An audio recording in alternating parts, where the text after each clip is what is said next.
Imagine yourself in ancient Greece, where thunder echoes through the mountains and the turbulent sea mirrors the tumult within the heart of civilization. In the 6th century BC, the Greek peninsula was divided between Athens and Sparta, two powers embroiled in the devastating Peloponnesian War. This was a time of uncertainty, fear, and instability. The city-states were not only at war with each other, but also faced an internal crisis of identity and purpose. It was in this chaotic scenario that our protagonist, Zeno of Citium, emerged. A man born on the island of Cyprus, Zeno was neither a warrior nor a politician. He was a merchant. A man who, from a young age, knew the mysteries of the Mediterranean, navigating its waters and trading goods between ports. Over time, Zeno became wealthy, accumulating more than enough to ensure a comfortable life. However, despite his chests brimming with gold and silver, Zeno felt a profound emptiness, a dissatisfaction that grew like a rising tide. He felt that something essential was missing, as if his soul were shipwrecking in a sea of material abundance. This feeling of incompleteness intensified as the world around him crumbled into wars and despair. The war not only destroyed cities and kingdoms, but also eroded the souls of its inhabitants. Many, like Zeno, began to question the true purpose of life and what it meant to be happy in such dark times. On one of his voyages, driven by a restlessness that kept him awake at night, Zeno sought out a sage to tell him what he must do to achieve happiness. The sage's response was enigmatic and disturbing.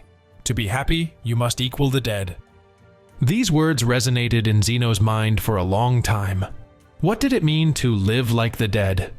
Perhaps it was a metaphor for a life free from material desires, devoid of the worldly concerns that so tormented his spirit.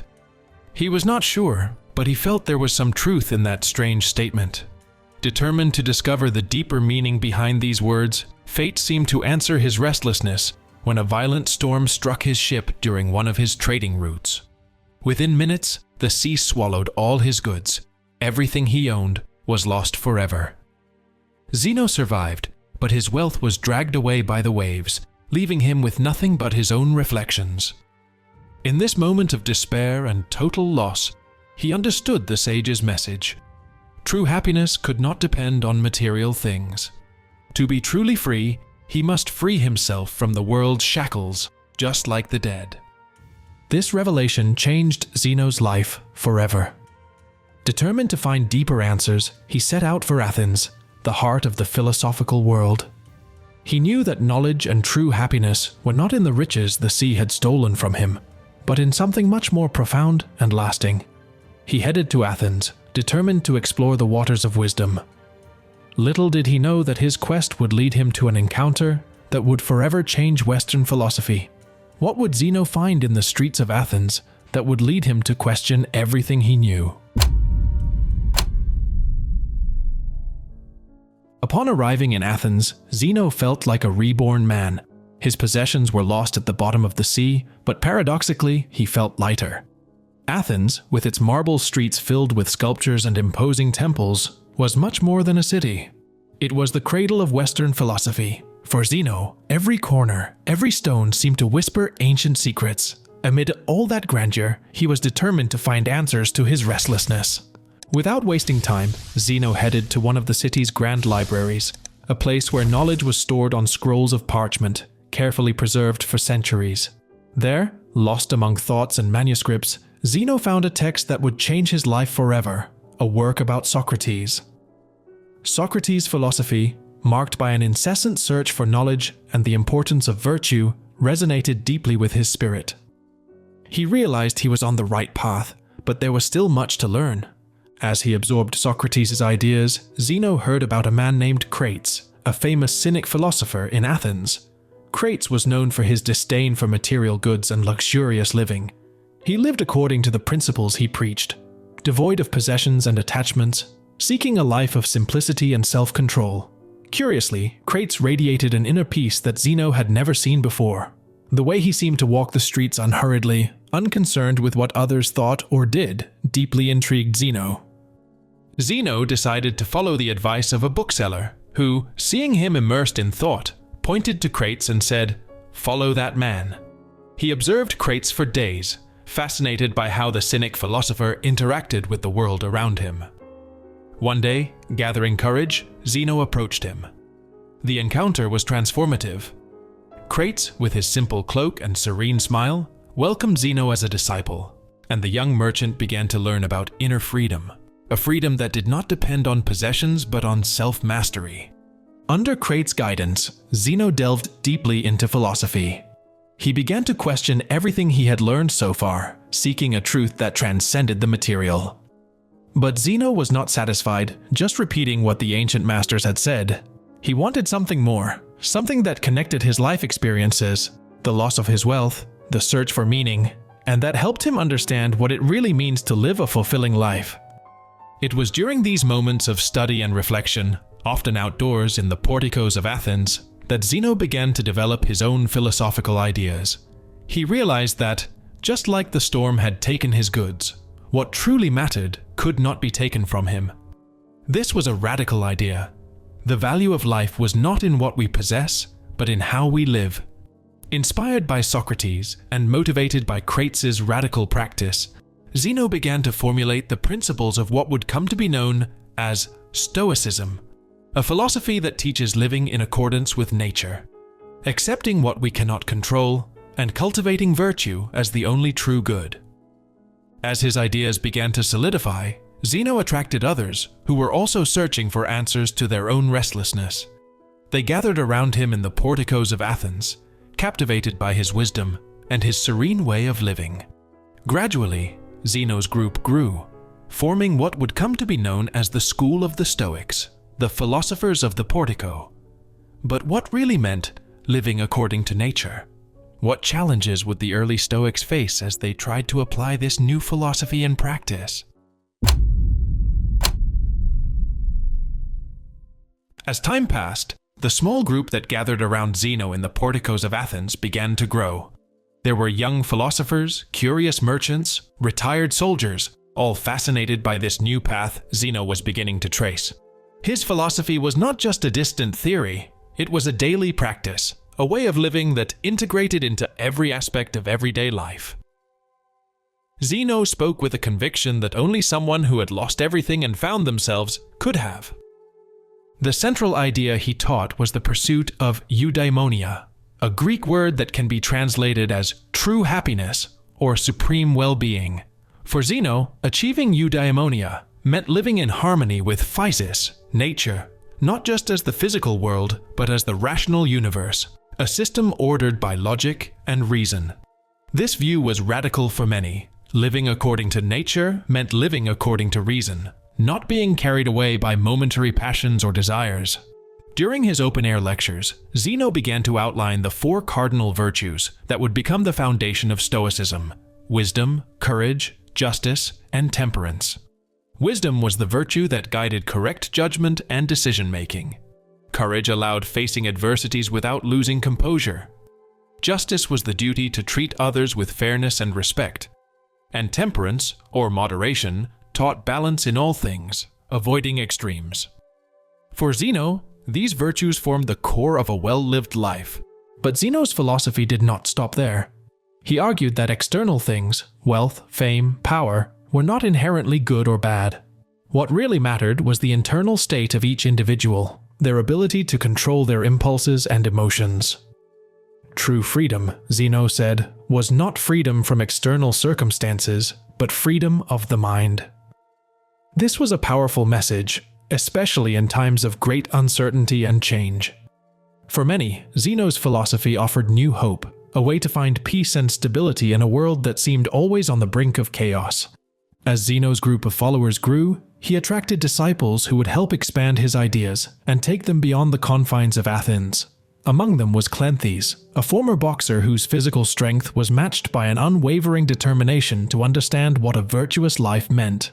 Cleanthes would become Zeno's successor, and later, Chrysippus, another disciple, would consolidate the Stoic doctrine with his own writings and debates.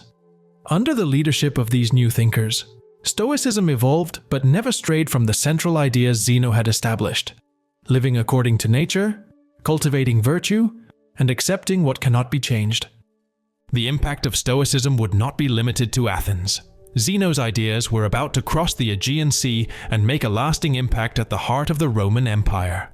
But how would this philosophy, born in the porticos of Athens, conquer Rome? Who would be the new spokespersons who would carry forward the Stoic flame, shaping its destiny forever? Stoic philosophy, which began humbly in the porticos of Athens, found a new and vibrant home in the heart of the Roman Empire. In 155 BC, seeking to strengthen ties with Rome, Athens sent 3 of its most prominent philosophers, including Diogenes of Babylon, a leader of the Stoic school. Upon arriving in Rome, Diogenes and his colleagues began to spread their ideas, and quickly, Stoic philosophy found fertile ground among the intellectual and political elite of the city. Rome, a city in constant expansion and full of challenges, was open to new ideas that could bring stability and order to everyday life. The Stoic ideas of virtue, self-control, and emotional resilience resonated strongly among the Romans, especially those looking for a practical guide to life in tumultuous times. Among the early proponents of philosophy in Rome was Seneca, a tutor and advisor to Emperor Nero. Seneca not only taught Stoicism, but lived according to its principles. In his writings, he addressed topics such as controlling emotions, the importance of living according to reason, and the need to accept fate with tranquility. For Seneca, the key to true happiness was not in material possessions or political power, but in a serene and balanced mind. He believed that, even amidst luxury and power, a virtuous life was possible and desirable. Despite his proximity to power, Seneca faced many adversities, including exile, and eventually, an execution order under Nero. Even in his final moments, he remained faithful to Stoic principles, facing death with calm and dignity, showing that true freedom was the freedom of the mind. Another great name in Roman Stoicism was Epictetus, who began his life as a slave. After gaining his freedom, Epictetus became one of the most influential philosophers of his time. He taught that most human afflictions did not come from external events, but from the way we choose to react to them. In his teachings, he emphasized that we should focus only on what is within our control and accept serenely what is not. His practical and straightforward lessons made his lectures a success, and his ideas continue to inspire many today. And perhaps the most iconic name associated with Roman Stoicism is Marcus Aurelius, the philosopher emperor. Ruling the vast Roman Empire, Marcus Aurelius is remembered both for his role as emperor and his dedication to Stoicism. Amid the pressures of leadership, constant wars, and internal challenges, Marcus Aurelius found solace and strength in Stoic principles. His personal reflections, recorded in the book Meditations, offer a rare glimpse of a leader who, even with the world at his feet, sought to maintain humility, equanimity, and virtue. In Meditations, Marcus Aurelius reflected on the brevity of life, the inevitability of death, and the need to live according to reason. He reminds us that, in the face of the vast cosmos, our earthly problems are small and temporary. It is not death that a man should fear, he wrote, but he should fear never beginning to live. His words echo through the centuries, inviting us to reflect on our own lives and what truly matters. With such influential advocates, Stoicism flourished in Rome and deeply shaped Western thought. But how does this ancient philosophy remain so relevant today? What can we learn from it in the modern world? As Stoicism spread throughout the ancient world, its teachings transcended the confines of philosophical schools, penetrating the everyday lives of ordinary people. What began as a philosophy for the intellectual and political elite became a practical guide for daily life. In times of uncertainty, stress, and constant change, Stoic principles offer a set of tools for emotional and mental survival. And surprisingly, this philosophy, over 2,000 years old, still has much to teach us today. One of the most well-known Stoic practices is negative visualization, or premeditatio malorum, an exercise that consists of imagining the worst things that could happen. At first glance, this may seem like a pessimistic practice, but in fact, it has the opposite effect. By mentally preparing ourselves for the worst, we end up valuing more what we have and become more resilient in the face of adversities. When the unexpected occurs, we are already prepared to face it with serenity. Another central principle of Stoicism is controlling emotions. For the Stoics, Emotions such as anger, envy, and fear are results of erroneous judgments about what is good or bad. They believed that true inner peace could only be achieved if we learned to control our emotional responses to external events. This does not mean suppressing emotions, but rather training them, understanding that our reactions are our own choices. In a modern world full of stimuli and pressures, this practice can help us maintain focus and calm, even in the most challenging situations. Moreover, Stoicism teaches us to distinguish between what is within our control and what is not. Epictetus, one of the great Stoic masters, said, "Do your best with what is in your power and accept whatever happens." This simple yet powerful idea invites us to focus our efforts and energy only on what we can truly influence: our actions, our words, our attitudes. The rest, say the Stoics, is indifferent. This perspective can be incredibly liberating, especially in a world where we often feel overwhelmed by things that are out of our reach. Today, we see Stoic principles being applied in areas as diverse as business leadership, military training, and even psychology. Business leaders find in Stoicism a philosophy that helps them maintain calm under pressure and make rational, non-emotional decisions. Athletes and soldiers use Stoic techniques to enhance their mental and emotional resilience. And in psychology, many Stoic principles are used in cognitive behavioral therapy to help patients cope with anxiety and depression, changing their patterns of thought. In a world where so many things seem out of our control, from climate change to economic crises and pandemics, Stoicism offers a path to regain a sense of control and serenity. It reminds us that, although we cannot control everything that happens around us, we can control how we choose to react. And in many ways, that is the only true freedom we have. But what does it really mean, today, to live according to nature? How can we apply Stoic teachings in our daily lives, whether at work, in our relationships, or in our personal quest for meaning and happiness? Stoicism, as we have seen, is not just an ancient philosophy. It is a practical guide to living a fuller and more meaningful life, no matter what era we are in, from Zeno of Citium, who began his search for answers in a time of great uncertainty in ancient Greece, to the Roman philosophers who adapted his ideas to face the challenges of the Roman Empire. Stoic principles have proven to be timeless and universal. These teachings show us that, while the world around us may be chaotic and unpredictable, true peace and freedom come from within. Living according to nature, as suggested by Zeno, Seneca, Epictetus, and Marcus Aurelius, is to live in harmony with reason and virtue, accepting serenely what we cannot control and focusing our energies on what we can change.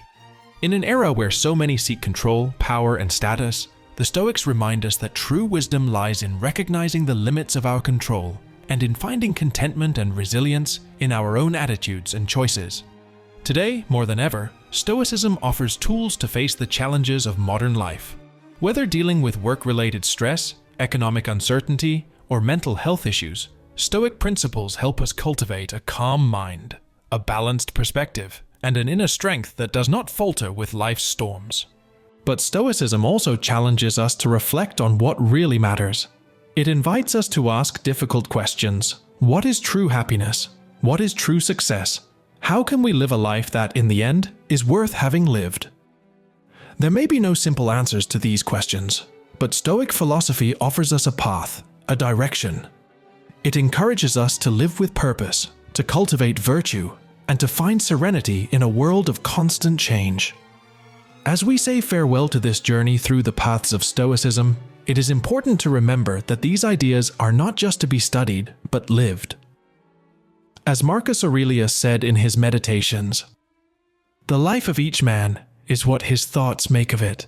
If we choose to cultivate thoughts of wisdom, courage, justice, and temperance, we are on the right path to a truly full life." So, why not take a moment to reflect? How can you apply these teachings in your own life? What areas of your life could benefit from a more Stoic approach? Maybe you can start with something simple, like practicing gratitude or trying to see the positive side of adversities. After all, as the Stoics remind us, life is short, and each moment is an opportunity to grow, learn, and live in harmony with nature. And remember, knowledge is the path to true freedom. Count on me and follow the White Rabbit.